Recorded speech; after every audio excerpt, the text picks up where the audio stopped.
affiancare. Sin da quando conosci capì che era peggio in uno scoppio di grisù.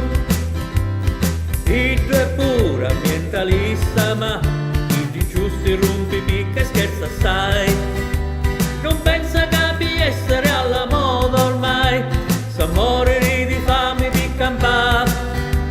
Ma quando c'era schifio assai, qualche cosa aiutò ad aggiustare. Ci piacciono i cannola di ricotta e quando fai giri a mortadella manca mai. Ci domandai una volta se era vero che i pesci a mare stanno per finire.